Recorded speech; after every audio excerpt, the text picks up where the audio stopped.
हाँ भाई, तो ये कुछ बच्चे हैं जो मैंने बोला था आते रहेंगे बच्चे, तो है ना, लगातार सेलेक्ट हो रहे हैं और टॉपर्स हैं, तो तालियां बजाओ पहले तो इनके लिए।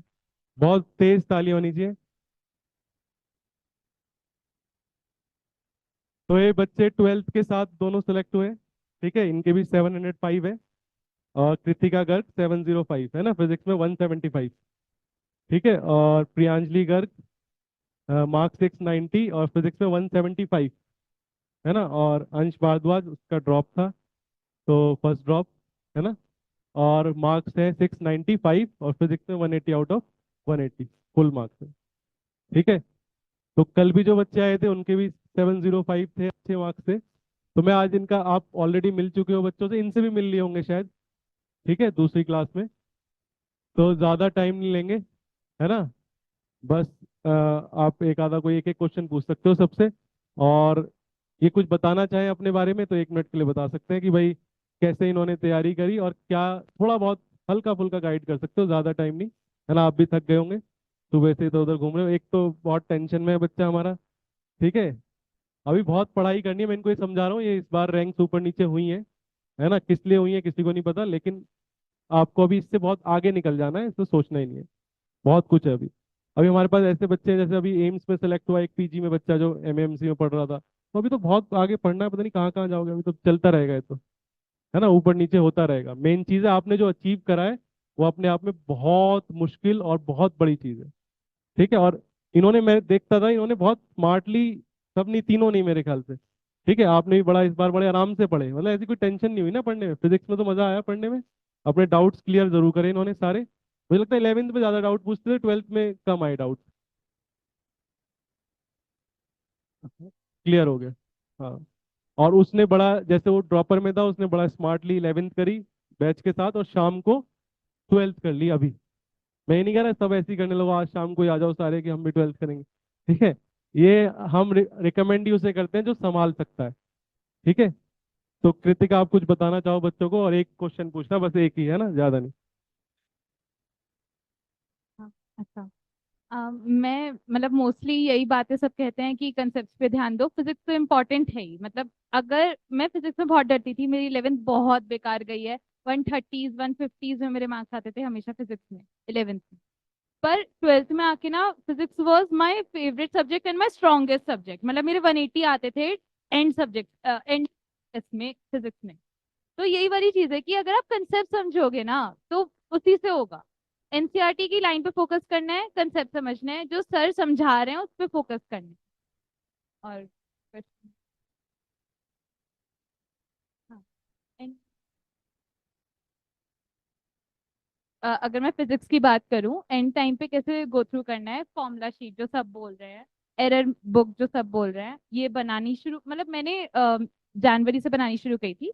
बट अगर आपको लग रहा है कि हाँ मैं अब टेस्ट देना शुरू कर रही हूँ अब से, तो आप तब से बनाओ, मेरे ख्याल से तभी से बनानी चाहिए, क्योंकि आप शुरू शुरू में ना, आपके मतलब काफी कॉमन मिस्टेक्स भी होती हैं जो कि एंड में आके ठीक हो जाती हैं।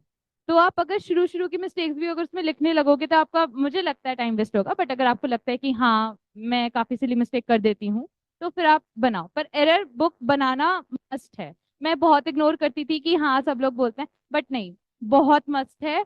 और को बनानी चाहिए फॉर्मूला शीट्स, एरर बुक्स, और उसी से रिवीजन होता है। कोई पूरा पूरा चैप्टर वापस नहीं पढ़ता है इनके महीनों में, कोई अपने पूरे पूरे नोट्स नहीं कर पाता। तो जो आपने शॉर्ट रिवीजन नोट्स बना रखे हैं, दैट इज अ मस्ट। ये कहना है जो कल बात हुई थी, एक बच्ची ने जैसे अपनी बुक बनाई थी, क्वेश्चंस लिखे थे, या इंपॉर्टेंट मार्क कर लो, जो भी आप जैसे भी, मतलब आपको अपने लेवल पर एक शॉर्ट में बनाना है कुछ, उसे आप कैसे भी बना लो जो आपको कन्वीनियंट लगे, लेकिन होना जरूर चाहिए, क्योंकि पूरा चैप्टर तो कोई नहीं रिवाइज करता क्योंकि एंड में मुझे लगता है 15 दिन जो पढ़ते हैं आखिरी के 20 दिन वही याद रहता है।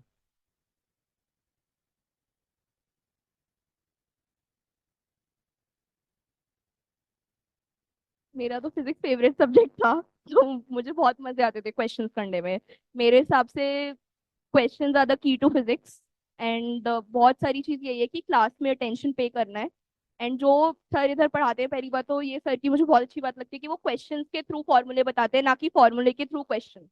वो बहुत इफेक्टिव होता है अगर आपको कोई फॉर्मूला याद रखना है तो, क्योंकि पहले आप उसमें पूरा अपना ट्राई कर लोगे कि मैं इसको बिना फॉर्मूले के करूँ, तो आपको फॉर्मूला बेटर रिटेन होता है कि मैंने एक चीज 5 मिनट में की, फॉर्मूले से 5 सेकंड में हो जाएगी। तो आपको फॉर्मूले की इंपॉर्टेंस पता चलती है उस चीज से। तो फिजिक्स में तो क्वेश्चंस ही करना बहुत इंपॉर्टेंट है। सर की डीपीपीज भी वैसे तो इनफ होती हैं, बट टेस्ट भी सब रेगुलरली रिलीजियसली देना बहुत जरूरी है। एंड देन टेस्ट एनालिसिस तो ऑफ कोर्स बहुत इंपॉर्टेंट है।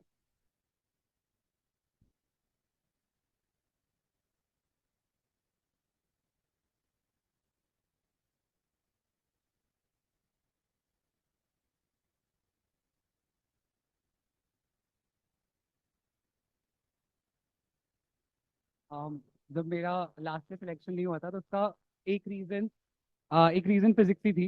तो फिजिक्स मेरी वीक थी, मुझे पता था कि फिजिक्स मेरी वीक है। अब इसमें मुझे काम करना है, तो जब भी सर पढ़ाते थे कॉन्सेप्ट समझता था, घर पे जाके उसको रिवाइज करता था और डीपीपी के क्वेश्चन सॉल्व करता था। अगले दिन आके क्लास के बाद सर के पास रुक जाता था, उसके डाउट्स क्लियर करता था। मतलब सर से हर क्लास के बाद कोई ना कोई डाउट्स तो मेरे पास रहते ही थे सर से पूछने के लिए। तो कुल मिला के क्या करना है, फिजिक्स के लिए कॉन्सेप्ट समझने के बाद ज्यादा से ज्यादा क्वेश्चन प्रैक्टिस करना है। और कोशिश करो कि बार बार उन चीज को उन्हीं क्वेश्चन को प्रैक्टिस करा जाए, क्योंकि कभी कभी क्या होता है कि क्वेश्चन हमने अभी एक कोई चीज पढ़ी, एकदम से हमसे वो क्वेश्चन सॉल्व हो गया, हमारे इंस्टिंक्ट में है, वो रिफ्लेक्स में आ गया कि हमने अभी पढ़ा एकदम ने लगा दिया। एक महीने बाद वो एकदम से आए, वो काफी मुश्किल होता है। तो उसके लिए उनको फिर से प्रैक्टिस करना पड़ता है। जब तक वो नहीं करोगे तो पता नहीं लगेगा असल में कमी कहाँ है। तो बार बार एक ही सेट ऑफ क्वेश्चन को प्रैक्टिस करना है और वो जल्दी हो जाएगा। अगर आपने एक बार कोई क्वेश्चन सॉल्व करे हुए हैं, आपको पता है कि इस क्वेश्चन में मैंने ये मिस्टेक की थी। ठीक है, मैं हमेशा करता था, डीपीपी मेरी बहुत बुरी तरीके से स्टडी रहती थी। ऐसे नहीं, मैंने उसमें सोल्यूशन लिखे हुए हैं। मैं क्या करता था, उसमें कहीं पे रेड मार्क करा हुआ है, कहीं पे ये लिखा हुआ है कि इसमें मैंने ये पॉइंट मिस कर दिया, तो उसके भी नोट्स बनाता था। सर ने जो डाउट्स में मुझे एक्स्ट्रा पॉइंट्स बताए वो भी वहाँ साइड में लिखता था। लेकिन उसके बाद वो डीपीपी में जो मैं एक्स्ट्रा पॉइंट्स लिखता था उसी को ही मैं नोट्स में ऐड कर लेता था, कि बार बार मुझे अब वो डीपीपी खोल के ना देखनी पड़े, क्योंकि एंड में जाके इतना बड़ा स्टैक लग जाता है सारी डीपीपीज का, टेस्ट पेपर्स का, कि उससे कोई रिवाइज करना बहुत मुश्किल हो जाता है। तो अगर आप उसको साथ साथ अपने नोट्स में ऐड करते रहो पॉइंट्स को, तो एंड में आके रिवीजन के लिए वो चीज़ काफ़ी इंपॉर्टेंट होती है। इसके अलावा फिजिक्स के लिए मैंने स्पेशली शॉर्ट नोट्स बनाया। मैंने शॉर्ट नोट्स केमिस्ट्री बायो के लिए नहीं बनाया, फिजिक्स के लिए बनाया, क्योंकि एंड में आके रिवाइज करना नोट्स काफ़ी कंफ्यूजिंग लगता है, क्योंकि बहुत सारी चीज़ें लिखी रहती है। ठीक है, लेकिन अगर हम शॉर्ट नोट्स करके जाएंगे तो जल्दी होगा और मैक्सिमम क्वेश्चन हम अपने टेस्ट डेटे सॉल्व कर पाते हैं। क्योंकि हमेशा से एक बात कहते थे कि हम प्रॉब्लम इस एग्जाम में क्या आती है, हम सब कर लेते हैं लेकिन हम भूल जाते हैं। मेन है सब कुछ याद रहे। तो बस उसी पे काम करता था, जो भी सर क्लास में एडवाइस देते थे उसको फॉलो करता था। सर ने बोला किसी के लास्ट ईयर 500 की रेंज में मार्क्स रह गए, तो वो साथ साथ 12th भी कर लो, अक्टूबर तक सिलेबस कंप्लीट कर लो और ज़्यादा से ज़्यादा टेस्ट दो। तो सर ने वो एडवाइस दी, मैंने उसको ऑनेस्टली फॉलो किया and it really worked well for me.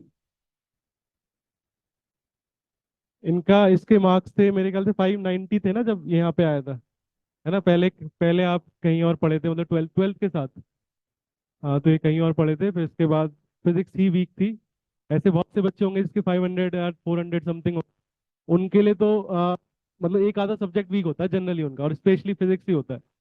तो उनको उस पर काम करना है बस, जैसे इन्होंने करा। मतलब ये उनके लिए बेस्ट एग्जाम्पल है कि जिनके 500 समथिंग है और अब वो अच्छे नंबर 695 इस तरह के नंबर लाना चाहते हैं, तो उनको अपने इस सब्जेक्ट में जैसे इन्होंने काम किया वो कर सकते हैं। उनको हम ऐसे रिकमेंड करते हैं कि आप ट्वेल्थ भी कर लो, क्योंकि आप संभाल, आपके बाकी सब्जेक्ट ठीक है। किसी का अगर बाकी सब्जेक्ट भी करना है तो उसे थोड़ा संभल के चलना चाहिए। क्लियर? ठीक है, अब एक काम कर देते हैं, बस फोटो ले लेते हैं। तो एक एक बच्चे को मैं वो कर देता हूँ, फिर उसके बाद आप नीचे हो आ जाओ, फिर मैं